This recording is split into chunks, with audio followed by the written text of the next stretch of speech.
Segera akan Anda ikuti Kojah Sastra bersama saya Ribut Ahwandi.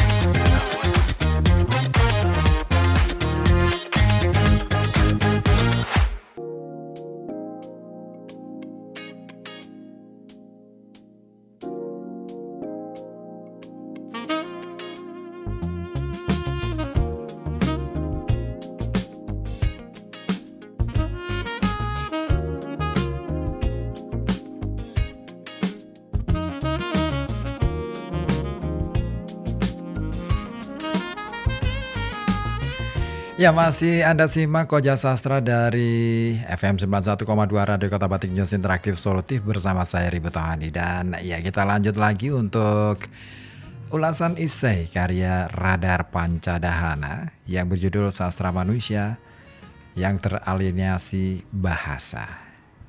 Ya, saya berambisi melihat sebuah paralelisme antara kenyataan mutakhir dengan apa yang dinyatakan. Ronggo Warsito itu tadi paragraf sebelumnya ya yang mencoba mengulas bagaimana kemudian zaman sekarang terhubung dengan masa lalu, bahwa apa yang disampaikan oleh Ronggo Warsito ternyata menjadi sesuatu yang tampak nyata hari-hari ini. Nah, bagaimana dengan sekarang?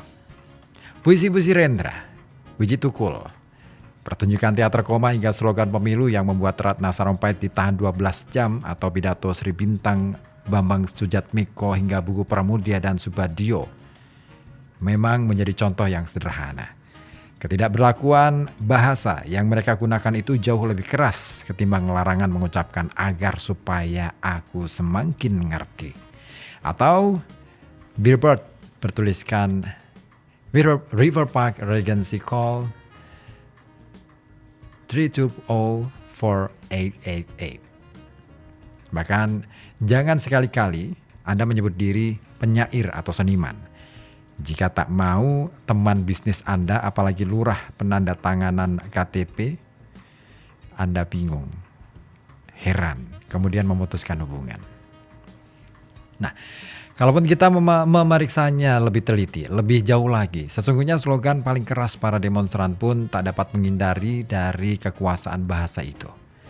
Slogan seperti ubah undang-undang pemilu atau hukum mati untuk koruptor dan pengedar ekstasi sebenarnya tidak lebih radikal ketimbang joke sederhana dari masyarakat Baduy yang mengatakan presiden saya Soekarno, kalau Pak Harto kan cuma penggantinya.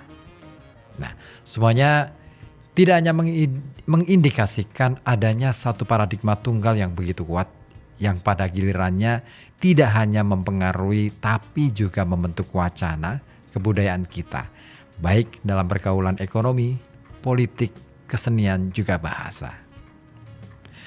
Melalui satu proses sosialisasi dan kulturalisasi yang secara intensif dipenetrasi kekuatan-kekuatan dominan itu, paradigma tersebut tercerap menjadi bagian bawah sadar kita sebagai sesuatu yang seakan taken for granted. Dalam wacana linguistik, kekuatan-kekuatan tersebut menciptakan semacam kekuasaan yang kemudian mengambil ruang dan pengaruh di semua lini kehidupan.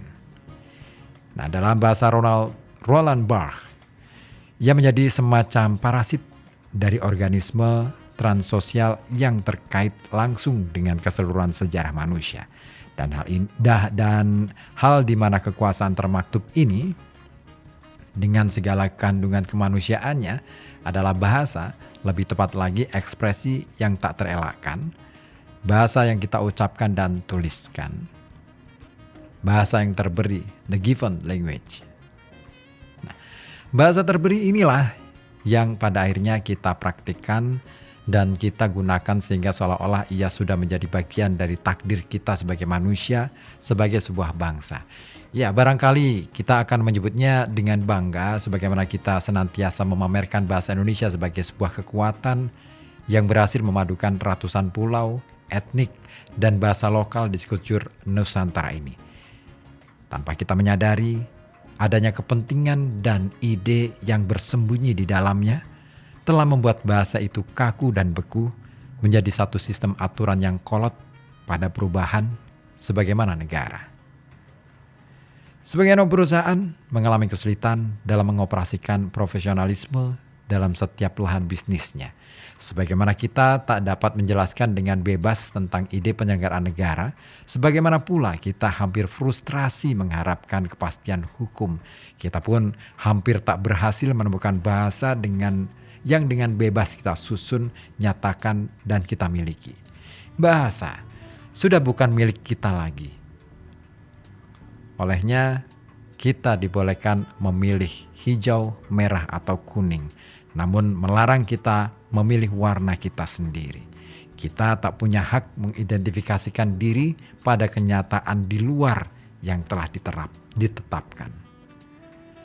Barr menegaskan dengan jitu, lewat strukturnya yang ketat, bahasa membuat kita tak dapat menghindari dari alienasi.